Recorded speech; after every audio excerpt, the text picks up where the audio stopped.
우리가 그 고집멸도 할 때 집이라고 하는 거 있죠? 집. 이 집을 어떤 분은 습이라고 번역을 해요. 그러니까 이제 한문으로 번역을 할 때 고집멸도라고 번역을 보통 하는데 어떤 분은 한문으로 그걸 번역하시면서 고습멸도라고, 그러니까 이제 구역, 미리 이제 앞에 번역된 어떤 번역들에는 습이라는 번역을 쓰고 있어요. 그래서 제가 깜짝 놀랐어요. 이분이 굉장히 그 집의 의미를 잘 이해하고 번역을 했구나. 다시 말해서 집 그러면 무엇이 쌓였다는 뜻 아니에요? 물론 이제 이 쌈우다야라는 말은 어떤 것들이 같은 것들이 모여가지고 이렇게 우다야라는 것은 이렇게 쌓여서 모습을 나타내는 거예요. 우리가 이제 이 모래 같은 걸 이렇게 쭉 쌓으면은 처음에는 바닥에 깔려서 모습을 잘 드러내지 않다가 계속 모이면 위로 올라오면서 모습을 드러내죠. 그런 것처럼 이제 이렇게 집이라는 말이 쌈이라는 것은 함께 모여가지고 우다야라는 것은 우뚜가 위에요. 위로 이렇게 쑥 올라온다는 뜻이에요. 그러니까 본래 우리에게 뭐가 처음부터 있어가지고 하는 게 아니라 말하자면 우리 저 보살님께서 처음부터 막 어디 저 강의를 소개할 때 항상 스님이라는 이야기를 안 했을 거예요. 근데 항상 여기 와서 이제 강의하시는 분이 대부분 스님이니까 말하면 스님 하다 보니까 이제는 그것이 모여가지고 습관이 된 거예요. 그래가지고는 이런 상황이 되면 그냥 그렇게 나오는 거라. 그러니까 사실 우리들이 가지고 있는 여러 가지 이런 그 오온이라고 하는 것들이 알고 보면 습관화된 어떤 형태들인 거예요. 그러니까 우리들이 하는 모든 행위들은 그 자체로서 사라지지 않아요. 여러분들은 한번 어떤 일을 하고 나면은 시간과 공간 속에 보이지는 않죠. 여러분 제가 어제 거짓말 한 줄을 안 한 줄 아시겠어요? 모르지. 왜냐하면 지금 안 보이니까. 내가 거짓말 한 게 어디가 있어요? 내가 도둑질 한 게 지금 어디 남아 있습니까? 전혀 흔적도 없습니다. 어디 도둑질을 하는 게 어디? 그럼 그게 어떻게 우리에게 인과를 가져다 줄까요? 내가 어떤 행위를 하면 그 결과 내가 악한 못된 짓을 하면 못된 결과를 받는다 그러죠? 업보라 그러지 않습니까? 근데 업이 뭐 남아야지. 그래서 이제 자인화교 같은 데서는 우리가 업을 지으면 미세한 물질이, 까르마라는 물질이 우리 몸에 들어온다고 설명을 해요. 그래가지고 이놈이 고통스러운 요소들을 붙잡아 우리에게다가 붙잡아 놓고 있는 거예요. 그래서 그 괴로움이 다 없어질 때까지는 까르마가 안 나가고 있는 거라. 그러니까 이제 까르마를 소멸해야 된다 이렇게 생각하는 거예요. 그러니까 이제 거기에서는 한 번 잘못해가지고 일정량의 까르마가 들어오면은 별 수 없어요. 그 까르마를 다 없앨 때까지 이제 고통을 받아야지. 다른 방법이 없어. 그러니까 고행을 해야 돼요. 수행은. 이게 이제 자인화교 이론이에요. 근데 불교는 이제 그게 아니죠. 그게 뭐냐면 모르기 때문에 자꾸 습관화되고 자기가 또 습관화되어 있다는 걸 모르기 때문에 반성하지 않고 계속 그 짓을 반복하니까 똑같이 이제 그것이 점점 더 강화된다는 거죠. 그게 이제 지부 개념이에요. 그래서 예, 습관화된 이 습관을 끊는 거예요. 그러면 신라라는 말이 있어요. 신라, 개. 개도 알고 보면 이제 본래 의미는 습관이란 뜻이에요. 그러니까 불교에서는 나쁜 습관을 좋은 습관으로 바꾸는 거예요. 바꾸는 거라고. 그래서 이제 수행이라고 하는 것은 이렇게 길들이기죠.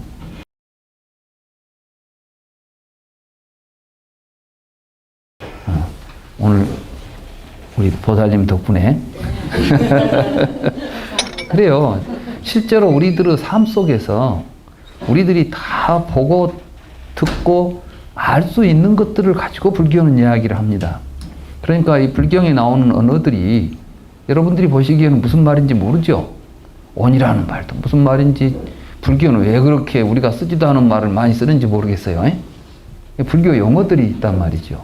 근데 그걸 마치 형이상학적인 어떤 특별한 우리들이 알 수 없는 의미를 가지고 있는 것처럼 이야기해버리면 그건 전문가들만 알죠.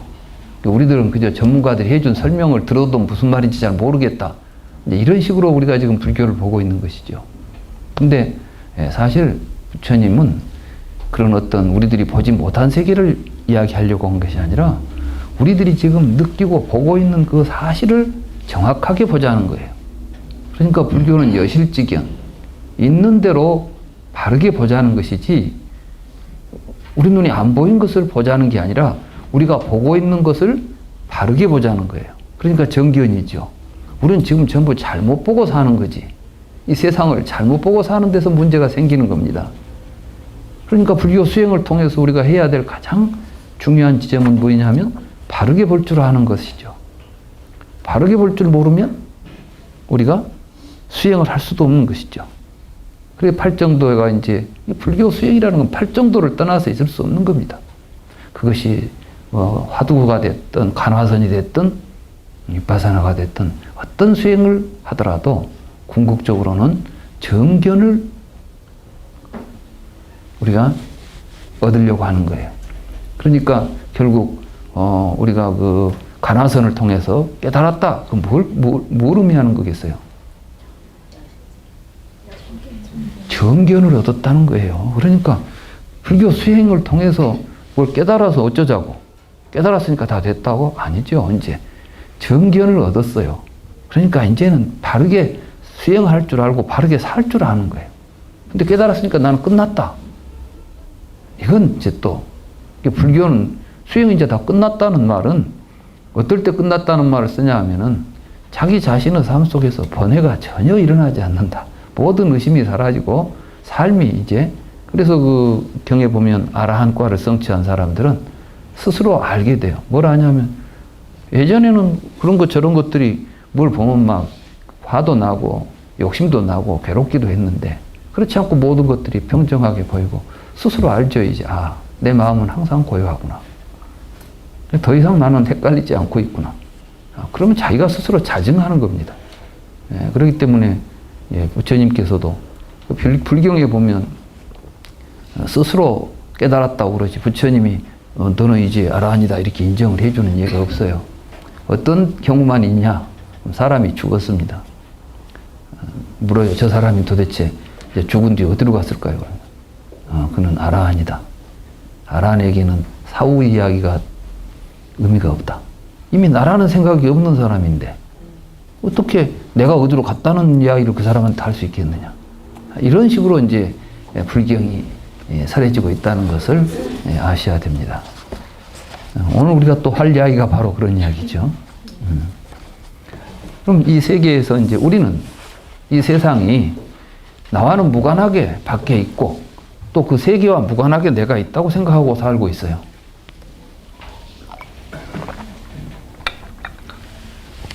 그렇기 때문에 우리가 어떤 생각을 하냐 하면 우리는 이 세상에 와서 저 세상으로 간다고 생각하죠.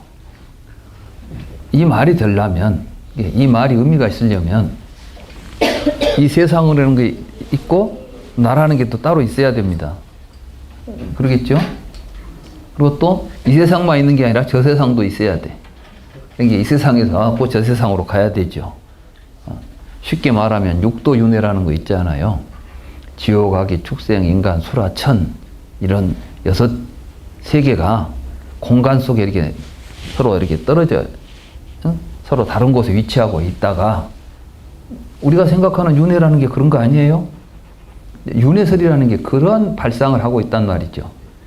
가지고 내가 이제 지금은 인간 세상에 살고 있는데 공덕을 잘 지으면 저 높은 곳에 있는 천상으로 가거나 못된 짓을 많이 하면 저 땅속에 있는 지옥으로 가거나 뭐 이런 생각을 해요. 근데 사실은 본래 뭡니까? 지옥이라고 번역된 말이 땅이라는 말하고 관계도 없어요. 그걸 이제 중국에서 번역하면서 구마라집 3장에 지옥이라고 번역을 했지.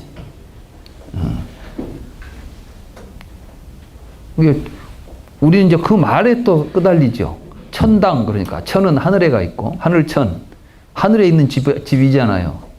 지옥, 그러니까 땅에 있는 감옥이란 뜻이야.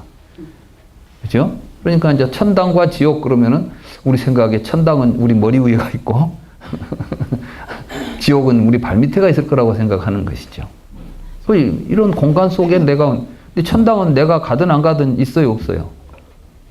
우리가 생각할 때는 있지. 그러니까 내가 가는 거지. 지옥도 마찬가지라. 나와는 아무 상관없이 있는 것들이고 나는 또 그것과는 상관없이 있는데 내가 어쩌다가 이리저리 돌아다닌다는 생각을 하게 돼. 이렇게 되면 이제 모든 것들이 각자 개별적이고 독립적으로 존재한다는 생각을 하는 것이죠. 근데 한번 여러분 생각해 보세요. 여러분이 나라고 하고 있는 여러분들의 몸에서부터 모든 것들이 이 지구상에 있는 다른 것하고 무관하게 있습니까? 아니면 그것들하고 함께 있습니까? 그러면은 물속에 있는 물방울이 바다에서 내가 여기서 어디로 왔다 갔다 한다고 생각하면 그게 바다를 벗어날 수 있겠어요? 없겠어요? 큰 바다에 물방울 하나가 나는 여기서 저리 왔다 갔다 한다고 생각해요. 그러면서 지가 막 세상을 돌아다닌다고 생각해. 그러지만 사실 알고 보면 어디가 있는 거예요? 바다에서 한 발자국도 못 벗어나는 것이지. 사실은 우리는 우리의 삶이라고 하는 것이 어떤 공간 속에서 일어나고 있는 사건들이 아니라는 것이에요. 부처님이 말씀하시고자 하는 것은. 그럼 뭐냐면 살아있기 때문에 살아있는 생명들의 세계를 이야기하고 그 세계 속에서 즐겁고 괴로움을 느끼고 살고 있는 현실이 있는 거예요. 그죠? 그렇기 때문에 그 살아있는 현실을 우리가 올바로 보고 그 삶의 현실 자체가 행복해야 되는 것이죠. 지금 우리가 죽어서 어디 가냐가 문제가 아니라니까. 지금 중요한 것은 여기서 지금 숨쉬고 살고 있는 지금 여기 우리의 삶이 문제인 거있지. 근데 우리는 어렸을 때도 이거는 내가 버려두고 막 어디 죽어서 갈 일 생각하고 이런 생각 안 하면서 지금 여기에서 일어나는 것들을 우리가 놓쳐버린다면 실제로 우리 인생에서 제대로 된 게 하나라도 있겠어요? 근데 많은 사람들이 그런 생각을 하고 살아요. 지금 우리 주변에도 수많은 사람들이 종교라는 이름 아래서 사실은 종교가 좋은 기능을 한 것보다도 나쁜 기능을 한 게 참 많아요. 그러니까 이제 바른 종교가 아닌 것들이 다시 말해서 이 인류 역사를 보면 못된 종교들이 판을 친 역사들이 참 많아. 뭐 죽으면 천당 가는 티켓을 팔아먹기도 하고 면제부 팔아먹었잖아. 우리가 지금 막 캐톨릭 뭐 대단한 것처럼 하지만 지금도 사실은 변형된 그 면제부를 팔고 있는 데예요. 말하자면 뭐 헌금하고 뭐 두고 믿으면 천당 간다고 하잖아. 그러니까 꼭 우리를 어디 딴 데로 데려다 준다 하는 종교들은 전부가 다 사실은 거짓인 것이죠. 그럼 뭐가 진실이냐? 보라는 거예요. 지금 우리에게는 무엇이 세계인가? 지금 우리가 세계라고 이야기하고 있는 것이 실질적으로 무언가를 보자는 겁니다. 어렵지 않아요. 여러분들이 있다고 하는 것들은 뭐예요? 세계라고 하는 것은 있는 것들을 다 모아놓으면 세계라고 불러. 그죠? 없는 거 빼놓고 있는 것은 세계, 다 모아놓으면 세계예요. 근데, 그러면 우리가 지금 있다고 할 때, 무엇을 있다고 하죠? 그건 눈에 보이고, 귀에 들리고, 있다고 하는 거예요. 방금 소리가 났죠? 소리가 있다는 거야. 왜? 들었으니까. 들리지 않은 사람한테는 소리가 없는 거예요. 여기에 지금 냄새가 어떤 냄새 있어요? 없어요? 냄새 맡아보세요. 아무 냄새도 없죠? 기회를 여기다 들여놓으면 온갖 냄새가 있을 거예요. 기회는 우리보다 10,000배나 후각이 발달되어 있대요. 그러니까 아마 여러분들이 쓴 화장품도 다 구별할지도 몰라. 저 사람은 뭔 향수 썼네? 저 사람은 로션 못 바르고 왔네? 다 알 수도 있어. 우리는 눈으로 보고 알잖아요. 저 사람 립스틱 색깔이 이쁘네? 막 이렇게 하지 않아. 그렇지만은 걔는 그렇게 안 본다는 거지. 그러니까 세계가 다른 거예요. 지금 여기서 우리가 불교를 공부하면서 그래서 그걸 한마디로 아주 그걸 응축해서 한마디로 표현한 게 일체 유심조다. 또 화엄경에 보면은 삼계는 유일심소조다. 욕계, 색계, 무색계라고 하는 게 이제 중생들이 돌아다니는 윤회의 세계를 또 총칭하면 삼계라고도 부르죠. 이 삼계가 다 마음에서 만들어진 것이다. 마음이 만든 것이다. 그러니까 어떤 사람들은 내 마음대로 막 만듭니까? 그건 마음이 아니에요. 내 마음대로 하는 건 지 생각이지. 이 세상은 생각대로 되지는 않아. 마음이 만들어내지만. 그러면 마음은 어떤 것이냐? 여러분들이 삶을 통해서 만들어낸 세계를 인식하고 바라보는 여러분들의 의식 구조인 거예요. 근데 의식 구조는 마음대로 그렇게 막 되진 않아. 물론 마음을 먹어야 바꿀 수는 있죠. 그렇지만 마음 먹은다고 그냥 되는 게 아니에요. 여러분들이 지금 나는 지금 세상을 너무 내가 고통스러워. 이것은 내가 지금 세상을 잘못 보고 있기 때문이야. 이제부터는 세상을 바르게 봐야지. 생각한다고 해서 바르게 보입니까? 안 보여. 그럼 어떻게 해야 돼? 바르게 볼 수 있는 습관을 들여야 돼. 아까 말한 습 있죠? 그러니까 이게 이제 수행이에요. 그래서 이제 수행을 통해서 이것이 또 덩어리가 되는 거예요. 이 말하자면 온이라는 것은 습관 덩어리예요. 근데 이 습관 덩어리를 바꾸면 뭐가 되냐? 다른 덩어리가 돼. 이게 뭐냐면은 우리는 중생들은 색수상 행식 이렇게 온이 있죠? 색수상 행식 온으로 살잖아요. 이 중생들이라. 근데 수행을 잘 해가지고 부처님이 되면 온이 다른 덩어리가 만들어져요. 그게 뭔지 아세요? 개, 정, 해, 해탈지견 온이 만들어진다고. 그러니까 이것이 이제 오분 법신이에요. 이게 바로 우리들의 참 모습인 거예요. 우리가 성취해야 돼. 그래서 불교는 결국 궁극적으로는 오분 법신을 성취하는 데 있는 것입니다. 그러니까 여러분들이 애불 들을 때 보면 오분 향례라고 있잖아요. 그 오분 향례는 5분 동안 향 피우고 애불리는 것이 아니야. 그걸 오분 향례라고 하는 것이 아니라 오분 법신을 성취해서 그 인격의 향기로 세상을 장엄하겠다고 올리는 애불이에요.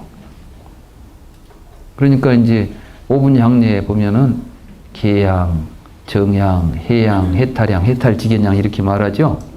이것은 어떨 때 향기가 나냐면 계온을 성취한 사람한테서 나는 향기가 계향이에요.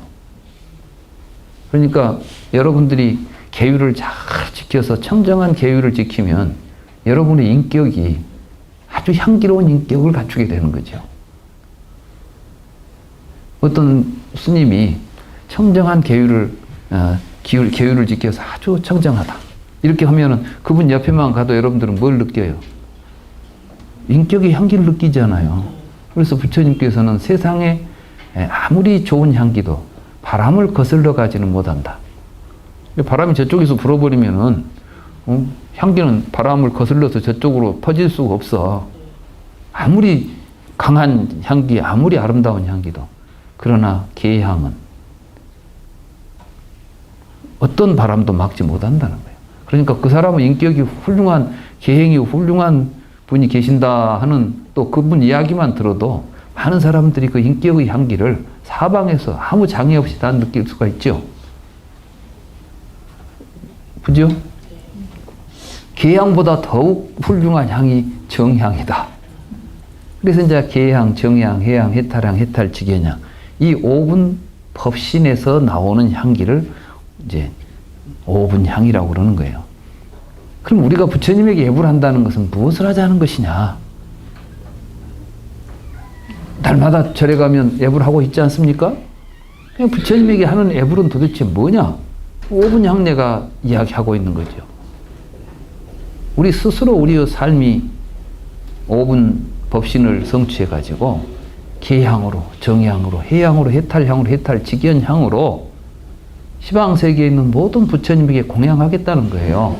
그럼 그때 말하는 부처님은 또 뭐예요?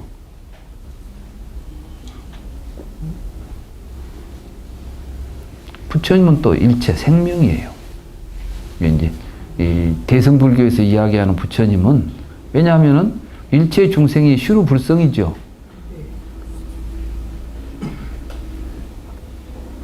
그러니까 사실 우리의 삶이라는 건 뭐냐면 살아있는 것들을 받들면서 사는 것이 부처님의 삶이에요. 예. 여러분들이 뭐 쓸데없는 다이아몬드를 받들고 살면 안 돼. 그 다이아몬드를 받들고 살아봐야 아무 의미도 없어, 그것은. 그래요, 그래 안 해요? 근데 여러분들은 뭘 받들고 살아요? 그래.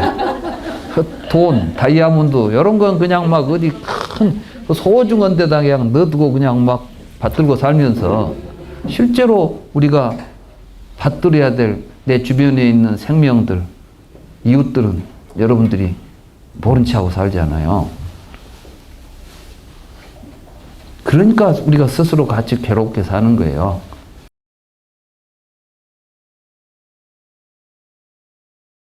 이제 알고 보면 그런데 이제 우리는 그 아까 오분법신 이야기가 나와서 이제 옷 이야기를 하다 보니까 그래서 우리는 이렇게 그런 우리의 삶을 통해서 우리 자신을 새로운 그 좋은 습관을 들여가지고 좋은 삶을 살 수 있도록 우리를 만들어버리면 우리가 행복해지겠어요? 불행해지겠어요? 이런 걸 보고 이제 업보라고 그러는 거예요. 인과 업보. 업이라는 것이 어디 있어가지고 막 물질적인 어떤 양이 있어가지고 몸에 들어와서 그것이 막 우리를 괴롭히고 그런 업이 있다는 게 아니에요. 불교는.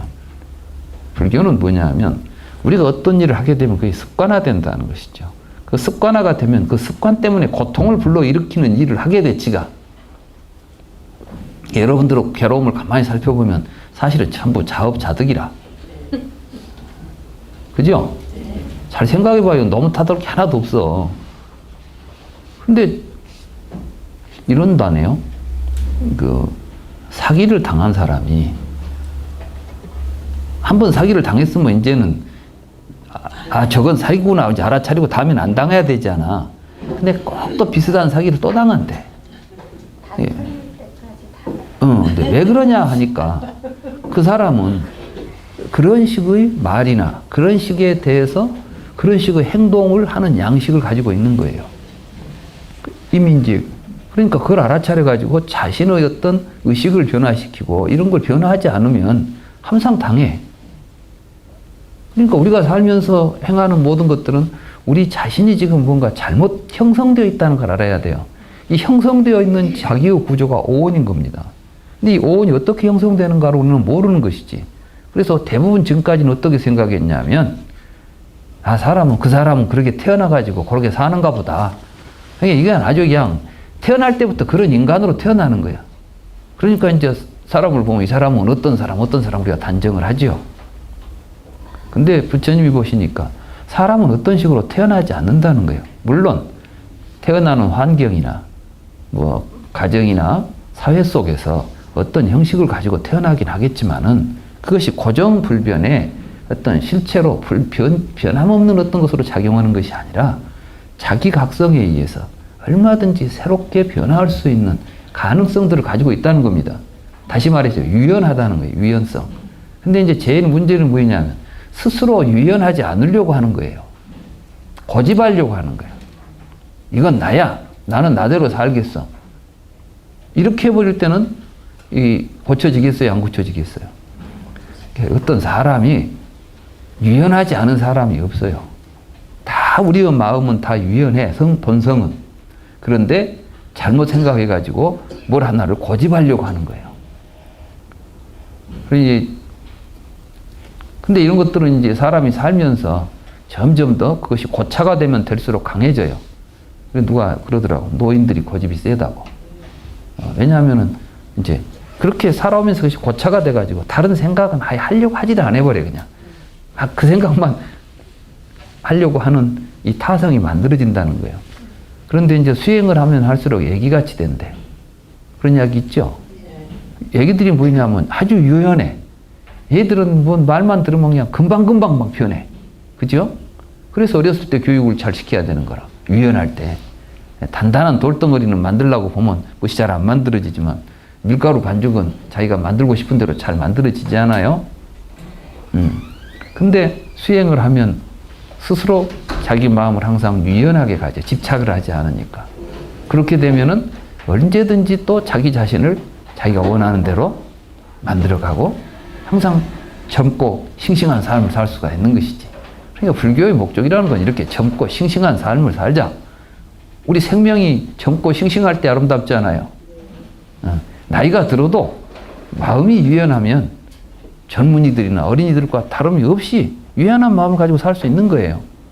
불교 수행을 통해서 우리가 가져야 될 목적을 그런 데다 둬야 돼. 아시겠어요? 그러지 그냥 불교 수행해가지고 갑자기 뭐 어디 큰 신통력이 돼가지고 도사가 되려고 하면 안 돼요.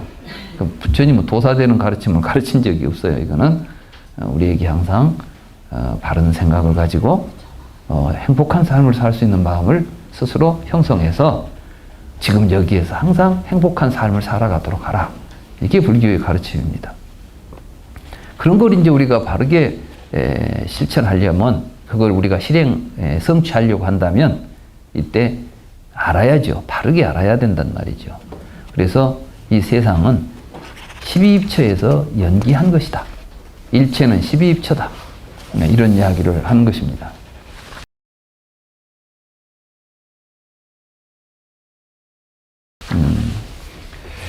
그래서 지난번에 우리는 이제 어떻게 12입체에서 오온이 연기하는가 하는 이야기를 살펴봤죠? 그러면 이제 온이라는 것은 무엇이냐? 거기 그 111쪽에 한번 봅시다. 이와 같이 12입체에서 연기한 오온을 중생들은 자와 세계로 인식한다. 이 중생들의 세계를 보면 111쪽에 그 중간쯤 보면 이제 있죠. 아까 우리가 12입체에서도 보아서 아시겠지만 우리에게는 눈이 있으니까 밖에는 색이 있는 거예요. 그러니까 이 둘은 떨어져 있어요. 함께 연기합니까? 그러니까 나와 색이라는 것이 근본적으로는 둘이 아니죠. 근데 우리는 지금까지 그걸 모르고 밖에 다른 것이 있다고 봤잖아요. 그러니까 윤회한다는 생각 속에 빠져 있잖아요. 죽으면 어디로 갈 것 같고. 이런 생각은 무지로부터 나온 것이잖아요.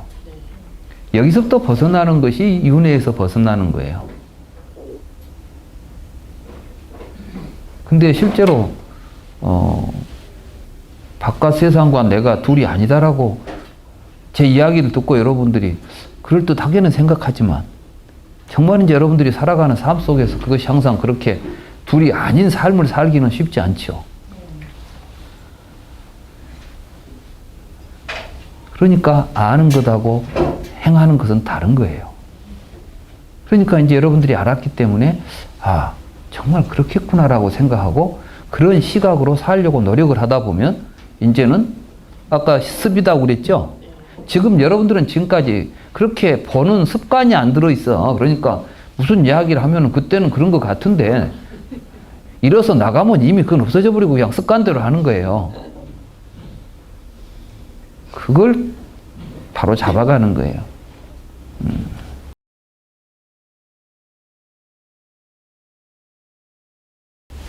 그래서 이제 그러면 온에 대해서 알아야죠.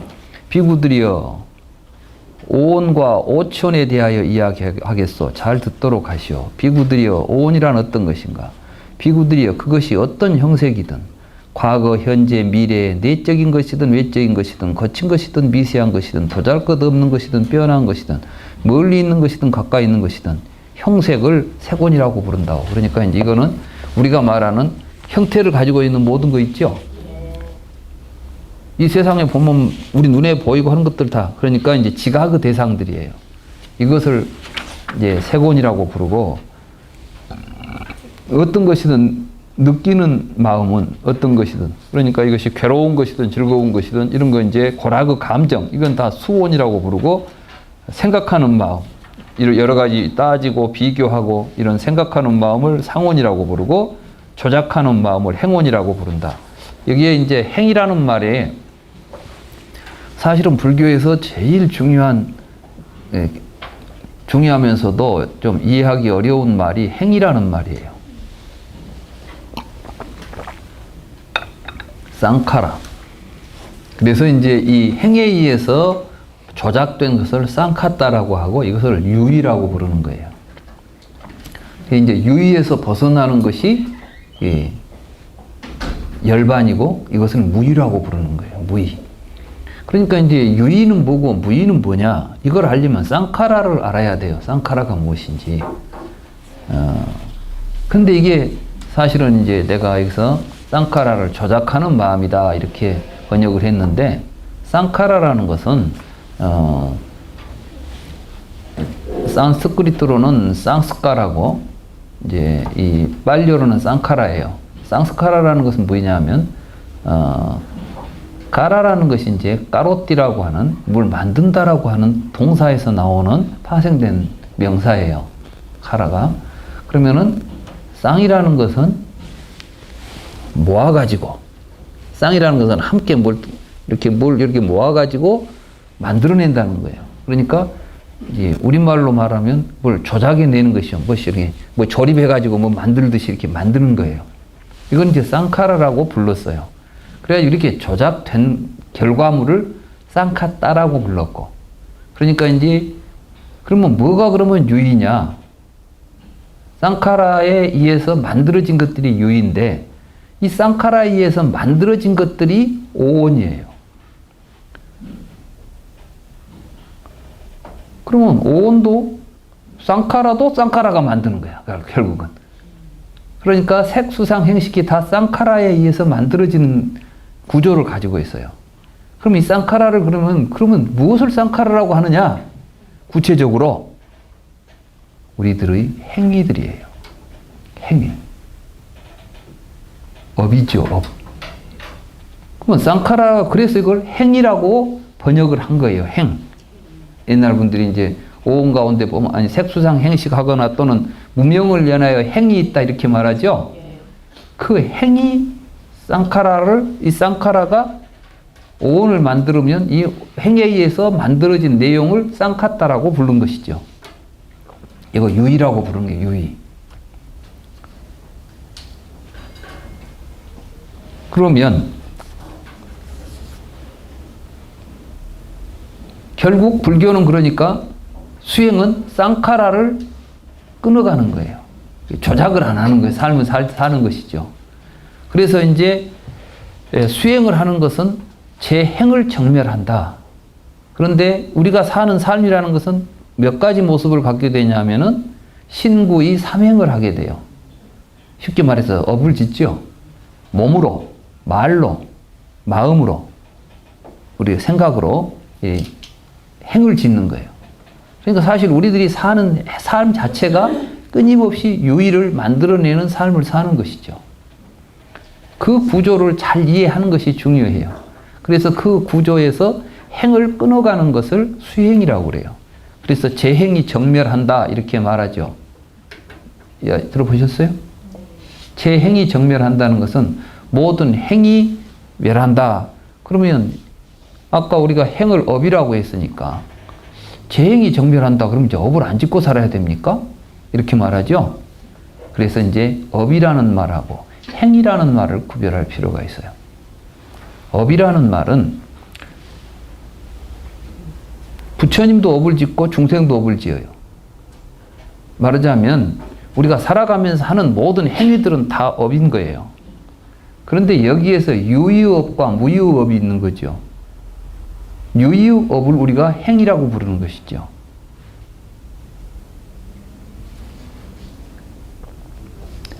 좀 이따 그 이야기를 오늘 이제 중심에서 중점적으로 할 거예요. 행을 잘 알아야 돼요. 행. 그럼 뭐가 행이냐? 이제 아무튼 여기서는 여기까지 이야기하고, 왜냐하면 좀 이따 이제 그 이야기를 또 해야 되니까 뒤에 있어요. 아무튼 우리는 이제 이렇게 눈에 보이는 우리가 삶을 통해서 보면 우리는 여러분들이 살아간다는 것을 한마디로 이제 우리가 산다는 것은 뭐냐? 이 몸을 가지고 보죠. 보면 뭐가 느끼죠. 느끼면 그걸 토대해서 여러분들이 여러 가지 생각을 하죠. 생각을 하면서 뭘 행동을 하죠. 그 행동한 것들을 토대로 해서 여러분들에게는 의식이 이제 형성돼 가지고 뭘 인식을 해요. 그러니까 사람마다 뭘 봐도 서로 그것을 인식하는 내용들은 좀 달라. 전에 제가 말씀드렸죠. 자라한테 물린 사람은 소뚜껑 보고 놀랜다니까. 무섭다고 봐요. 근데 용봉탕을 자주 먹은 사람들은 소뚜껑만 봐도 막 분침이 돌아. 맛있게 보이는 거이지.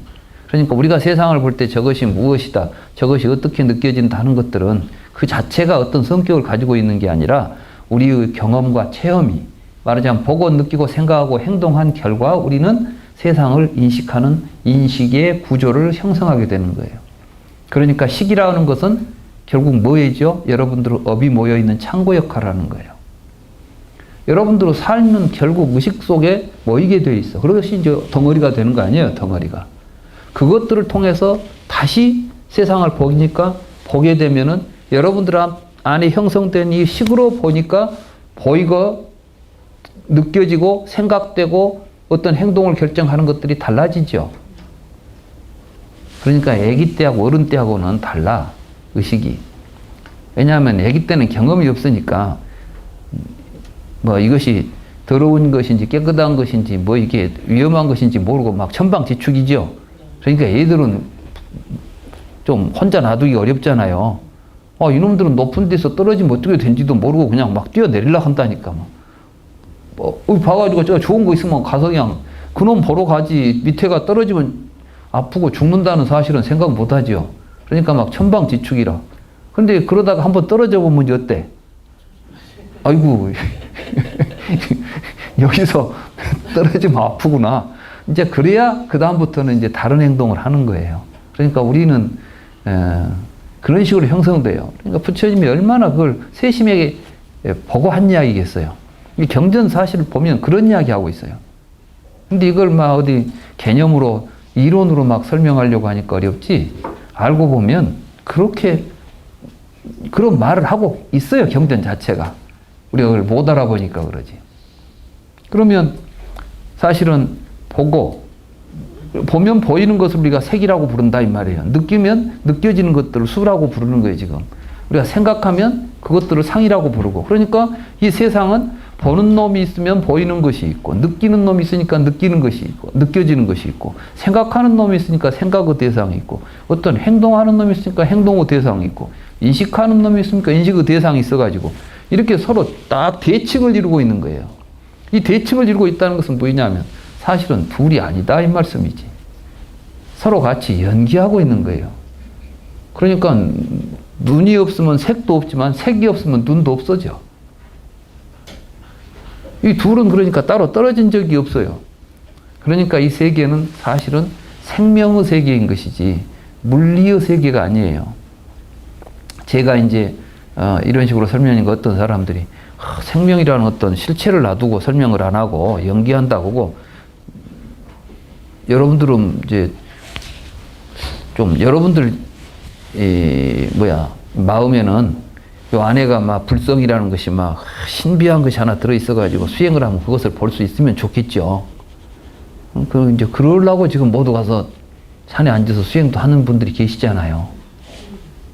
근데 이제 자꾸 내가 그런 건 없다는 이야기를 했으면 마음에 안 드는 거야. 자기 생각하고 틀리니까. 그러면 너는 그러면 죽으면 그만이냐? 그런 놈 있어야 죽은 뒤에도 뭐가 이야기가 되지. 스토리는 우리가 지금 죽은 뒤에도 계속 뭔 이야기를 해야 돼. 근데 내 이야기를 잘 못 들으면은 사람 죽으면 끝이구만. 이런 식으로 이해가 되는 거예요. 근데 나는 지금 사람 죽으면 끝이 아니라 그 이야기를 하려고 하는 게 아니라 살아있으니까 세상이 있다는 이야기를 하려고 하는 거예요. 응? 난 죽음 이야기를 하려고 하는 것이 아니라 지금 우리가 하고자 하는 이야기는 죽음의 이야기, 삶의 본질에 대한 이야기를 하려고 하는 것이에요. 그러면 우리가 태어난다는 것은 말 자체가 나와 세계가 분리되어 있을 때 나타난 말이에요. 세계가 있는데 내가 그 세계 속에 없던 놈이 세상 속으로 하나 새로 나오면은 생겼다 그러죠. 있던 놈이 세상에서 없어지면 죽었다 그런단 말이죠. 우리가 말하는 생사라는 건 그거 아니에요? 근데 저는 지금 어떤 이야기를 하냐면은 그럴 놈 세상도 없고 그럴 왔다 갔다 하는 놈도 없고 내가 태어날 세상도 없다는 거예요. 그러면 지금 여기 있는 게 뭔데 그러니까 우리가 살아있으니까 내 삶을 통해서 나타나고 있는 나와 세계는 둘이 아니에요. 이 자리는 생사가 있어요 없어요? 생사가 없잖아. 지금 나 생사가 없는 도리를 이야기하는데 죽으면 그만이란 이야기를 한다고 이해한다는 이야기야. 왜 그러냐? 여러분들은 지금 이 몸뚱이를 중심으로 해서 형성되어 있는 일시적인 존재를 나라고 붙잡고 있고, 요놈이 안 죽고 계속 존재했으면 쓰겠는데 이런 것이 없다 하니까 허무하고, 그거 없어지면 큰일 날 것처럼 생각이 들지요. 근데 사실은 그놈을 붙잡고 있으니까 큰일이 생겼다니까. 그놈을 놔버려야 행복해지고 그놈을 놔버려야 문제가 해결된다는 이야기를 하는 거예요. 그러니까 말을 못 알아들으면 자기 생각에 자기가 집착하고 있는 대로 말이 안 되면 자꾸 말을 오해해요. 부처님은 말씀이 바로 그와 같은 거예요. 그리고 부처님께서는 열반하시면서 뭐라고 말씀하셨어요? 이제 나는 안 죽고 영원히 사는 대로 가니까 너희들 뒤에 와라. 그러고 갔습니까? 소크라테스는 그러고 갔어요. 소크라테스는 죽을 때 히랍에서도 내세설을 믿었어요. 죽으면 다음 세상이 있다고. 그러니까 소크라테스는 독배를 들면서도 하나도 겁을 안 냈어. 지금 독약을 먹잖아요. 이제 사형 선고를 받아가지고. 근데 옆에 사람들이 막 이제 죽은다고 슬퍼하니까 뭐 그걸 슬퍼하냐고 말이야. 나는 먼저 가서 기다릴 테니까 자네들은 뒤에 오시게 천천히. 그러면서 아주 즐겁게 독배를 마셨다는 거예요. 사실 그렇죠. 우리가 죽어서 더 좋은 세상이 기다리고 있다면 죽는 게 뭐가 두렵겠어요. 그렇지만 사실은 그렇게 세상은 되어 있지 않다는 거예요. 이걸 우리가 알아야 돼요. 이거 이제 12입처가 곧 일체다. 그 이야기를 하는 말의 뜻을 알아야 됩니다. 일체는 12입처라는 말은 대승불교에서는 이것을 일체 유심조라는 말로 바꿔 표현한 것일 뿐이에요. 무슨 말인지 알겠죠? 이때 이제 이 나와 세계는 항상 이렇게 대칭적인데, 그 중에서 우리가 뭘 나라고 하냐면 이런 오는 가운데서 어떤 일정한 부분을 자기라고 붙잡고 사는 거예요. 자기가 취하고 있는 원이 있단 말이죠. 그러니까 여러 가지 형태들이 있는데 여러분들은 그 형태 중에서 자기 형태를 자기 혼자 딱 만들어 놓고 있어요. 이거 나라고 생각하는 거예요, 지금. 그렇죠. 여러분들은 여러분들의 이 몸을, 일정한 이 몸을 나라고 생각하고 있잖아요. 근데 실제로 이 몸이 여러분입니까? 좀 이따 이제 이 몸의 실체가 드러나요. 이제 이 경에서. 부처님은 그런 이야기를 다 하는 거예요. 우리 생각이 이렇지, 근데 그건 그 잘못된 거야. 이렇게 자꾸 이런 말씀을 해주시는 거라고.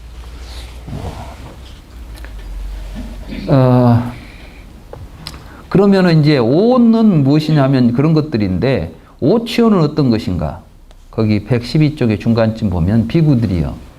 그것이 어떤 형색이든 과거, 현재, 미래의 내적인 것이든 외적인 것이든 거친 것이든 미세한 것이든 보잘것없는 것이든 빼어난 것이든 멀리 있는 것이든 가까이 있는 것이든 번뇌가 있는, 번뇌가 있다는 것이 이제 중요해요. 번뇌가 있다는 것이 항상 여기에 뭔가 잘못된 생각과 탐욕과 이런 것들이 이제 있을 때 유루라고 그래요. 그래서 취착된 형색, 이것을 색취원이라고 부른다. 그러니까 이제 여러분들의 몸은 여러분들이 욕심을 가지고 그걸 나라고 딱 지금 취하고 있는 놈이죠. 이놈이 어디로 가면 안 될 거라고 지금 붙잡고 있는 거죠. 그래서 이게 지금 고장이 나면 큰일 나고 막 이렇게 이제 붙잡고 있는 거. 그것뿐만 그런 게 아니에요. 이제 감정도, 여러분들은 자기 감정이 있잖아요. 그래서 그 자기가 지금 그 감정을 굉장히 소중하게 생각하잖아요. 그게 상할까 두렵잖아요. 자기 생각이 있잖아요. 자기 생각이 맞아야 되잖아. 여러분 뭐 넌 잘못 생각하고 있으면 기분 나쁘지? 생각이 자기라고 생각하는 거예요. 이렇게 이제 자아로 취하고 있는 것들을 5가지를 오취원이라고 부른다. 이렇게 말씀하셨어요. 그러니 이제 이걸 좀 설명해 보면, 부처님께서 말씀하시는 중생들의 세계, 다시 말해서 세간은 이와 같은 오원이에요. 오원. 그러니까 이 세상은 다른 게 아니에요. 불교에서 보면 오원이 세간이에요. 아마 여러분들은 오원을 세간이라고 한다 그러면 왜 오원이 세간일까? 이렇게 생각하죠. 세상이라는 건 뭐 달도 있고 별도 있고 해도 있고 그런데 왜 그런 건 다 제게 불고 오원이 세상이다 이렇게 말하니까, 도대체 불교에서는 뭘 세상이라고 부르지? 오원을 세간이라고 하고 무슨 말이지? 이렇게 말하지만 별도 달도 다 세계 속에 속하는 거예요. 이게 형태를 지니고 있는 것이니까. 이 세간은 이와 같은 오온이며 오온 가운데 탐욕에 의해서 취해가지고 딱 집착하고 있는 오온이 오치온이다. 중생들은 오치온을 취착하여 자신의 자아로 여깁니다. 쌍입다 니까야 이제 여김경이라는 게 있어요. 사무빠사나 수다인데 사무빠사라는 것은 생각한다. 무엇을 무엇이라고 생각한다 이런 뜻이죠. 우리는 뭐 만약에 인도에서는 뭐 불을 신으로 생각하죠. 무엇을 무엇으로 여기는 거. 이거 이제 사무빠나 사마누빠사나라고 하는 것인데, 그 경이 이제 그 쌍윗다 니까야에 있어요. 그 이름의 경이. 제가 한번 읽어보겠습니다. 비구들이여, 우리 같이 읽어볼까요? 비구들이여, 다양한 것을 자아로 여기고 있는 사문이나 바라문들은 누구나 일체의 오치온이나 오치온 가운데 어떤 것을 자아로 여긴다오. 어떤 것이 오치온인가? 비구들이여, 여기에서 배움이 없고 성자를 보지 못하고 현성의 법에 의해 가르침을 받지 못한 범부들은 몸을 자아라고 여기거나 자아가 몸을 가지고 있다고 여기거나 자아 속에 몸이 있다고 여기거나 몸이 자아를 소유하고 있다고 여긴다오. 느끼는 마음을, 생각하는 마음을, 조작하는 행위를 분별하는 마음을 자아라고 여기거나 자아가 의식을 가지고 있다고 여기거나 자아 속에 의식이 있다고 여기거나 의식이 자아를 소유하고 있다고 여긴다오. 그리고 이렇게 여기고 있을 때 내가 있다는 생각이 그치지 않는다오. 비구들이여, 내가 있다는 생각이 그치지 않을 때 5가지 지각 활동이 나타난다오. 눈의 지각 활동, 귀의 지각 활동, 코의 지각 활동, 혀의 지각 활동, 몸의 지각 활동이 나타난다오. 내가 이렇게 번역을 했어요. 근데 여기서 이제 어떤 내용이냐 하면, 내가 있다는 생각이 그치지 않을 때 5가지 오근이 나타난다고 그랬어요. 오근. 그러니까 오근 그러면은 우리는 얼른 생각하면 안입이 설신 그러지 않아요. 그러니까 이제 이게 윤회설로 가버릴 때는 어떻게 되냐면은, 내가 있다는 생각을 가지고 죽으면 다음 세상에 가가지고 그 생각에서 육근이 이제 오근이 형성된다고 이렇게 생각하는 거예요. 그렇게 이해할 수 있겠죠. 근데 저는 근이라는 것은 우리 눈에 붙어 있는 눈, 코, 귀 이걸 의미하는 것이 아니라 인드리아라는 것이 본래는 지각 활동을 의미해요. 활동. 그러니까 안근 그 말은 무엇이냐면 시각 활동을 근이라고 불러요. 특히 이제 우파니샤드 같은 데서는 보니까 눈이라고 불린다 그랬어요. 눈이 본다고 말하지 않아요. 보니까 보는 것을 눈이에요. 그러니까 보지 못하면 아무리 내 안에 여러분들이 실명을 했다고 생각해 봅시다. 눈동자는 있어요. 근데 실명을 했어요. 그 사람에게 눈이 있어요, 없어요?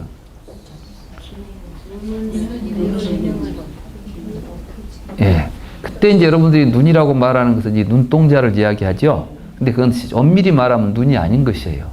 눈이라는 것은 시각 기능을 하는 구체적인 작용을 하고 있는 것을 눈이라고 부르지, 이 세포로 이루어진 그 세포 덩어리, 물질 덩어리를 눈이라고 부르지 않아요. 그런데 아비달마 불교에서는 그런 것들을 전부 다 물질로 만들어진 어떠한 구성물이라고 봐버렸어요, 눈을. 그러니까 아는 사대와 사대로 만들어졌다 이런 식으로 설명을 해버리는 거예요. 그러니까 이게 굉장히 왜곡된 거죠. 이제 이런 해석들을 가지고 지금까지 불교를 하다 보니까 불교가 부처님이 하고자 했던 본래 의미들이 굉장히 많이 왜곡되고 있는 것이죠. 그런데 이런 식으로 읽어버리면 어떻게 돼요, 그런데? 자, 생각해 봅시다. 이 말을 이제 한번 해보면, 여러분들이 내가 있다라는 생각이 항상 있어요. 여러분들 안에는 나라고 하는 아상이 자리 잡고 있다 이 말씀이에요. 금강경에서 보면 이제 아상을 없애라 그러죠. 불교에서 항상 핵심은 그거예요. 금강경에 있으면 한 이야기가 아니잖아요, 지금 여기서. 그럼 아상이란 무엇이냐? 아상을 일으키고 있는 대상이 있어요. 이게 5가지라는 것이죠. 여러분들은 몸과 감정과 여러분들은 이성, 의지, 의식 이런 것들이 이제 아상을 일으키는 대상인데, 여러분들은 이 아상을 어떤 식으로 또 가지고 있냐 하면은 이 5가지를 다 나라고 생각하는 사람도 있고, 어떤 사람은 이 가운데 몇 가지를 나라고 생각하는 사람도 있고, 어떤 사람은 이 가운데 한 가지만 나라고 생각하는 사람도 있어요. 요즘처럼 유물론적인 사고가 발달된 이런 사회 속에서는 나를 육체적으로만 규정해요. 그리고 육체적인 몸이 부수적으로 생각이나 의식을 가지고 있다고 생각하죠. 그러니까 몸을 우선으로 생각해 버리죠. 그러니까 다른 건 다 제끼고 그냥 이 몸이 최고라고 생각하고 사는 사람들이 있어요. 그런가 하면 이제 또 이성주의자들은 인간은 이성적 존재다. 그러면서 또 다른 모든 것들은 다 배제해버리고 인간의 가장 본질적인 것이 인간의 자아다. 이렇게 말해요. 데카르트 같은 사람은 우리는 육체와 정신이 결합된 게 인간의 존재인데 거기에서 나는 무엇이냐? 생각하는 놈이 나다 그랬어요. 거기 또 에르고스는 그러잖아요. 생각한다, 고로 존재한다. 그러니까 생각하는 존재로서 자기가 있다 이 말이에요. 이 사람은 이제 육체적인 것은 다 배제하고 정신적인 것이 나다 이렇게 보죠. 그런가 하면은 또 몸속에 내가 들었다고 생각해. 또는 나 속에 몸이 포함된다고 생각하거나 이런 식의 여러 가지 관계 설정을 통해서 갖가지로 나와 오온을 관계 맺게 해놓고 그 생각에 빠져 있는 동안 우리는 내가 있다라는 생각을 지속적으로 갖게 된다는 것입니다. 지금 그 이야기를 하는 거예요. 그 나라는 생각을 가지고 있기 때문에 여러분들이 내가 보고 내가 듣는다는 일들을 하게 되는 것이요. 여러분들이 볼 때에 여러분들이 뭘 볼 때 나라는 생각이 없이 본 게 있어요? 여러분이 나라는 생각이 없이 보면 무엇이 보이지도 않아. 그러니까 여러분들이 와서 보시면 내가 봤다 그러죠. 벌써 볼 때 그 대상은 자기와 타자로서 내 인식의 대상화되는 것과 동시에 그 보는 놈이 하나 드러나게 되는 겁니다. 그러니까 우리의 지각을 지금 설명하고 있는 거예요. 지금 여러분들은 내가 뭘 봤다고 말하지만 그 내가 봤다는 일은 알고 보면 어떤 식으로든 내가 있다는 생각이 전제되고 나서 자기 존재가 먼저 선행하고 그 다음에 그것에 의해서 어떤 것이 대상화되어서 보이고 있다는 이야기를 하고 있는 것이다. 이게 이제 우리 중생들의 삶은 이렇다. 이걸 좀 알고 살아라 그 말이에요. 우리는 지금까지 모르고 살았잖아요. 근데 이 말을 갖다가 이제 사람이 죽으면 내가 있다는 이것이 있어가지고 뒤에 가서 뭐 6근이 5근이 5가지 근이 형성된다? 뭐 6근이 형성된다. 이렇게 설명해 버리면 이것은 사실 부처님이 여기서 그런 이야기는 안 하죠. 죽어서란 말이 전제가 없잖아요. 근데 이제 죽어서라는 말을 자기가 하나 집어넣는 거야. 자기 생각대로 맞춰내기 위해서 내가 있다는 생각을 가지고 죽으면은 그 생각 때문에 안이비설신이 그때 나타난다. 그래가지고 다음 몸을 받는다. 뭐 이렇게 이걸 해석해 버린다니까. 이건 굉장히 오독이죠. 이제 경은 있는 그대로 읽을 필요가 있다. 여기다가 우리가 자기 생각을 보태버리면 자기식 해석이 가능해지겠죠. 자.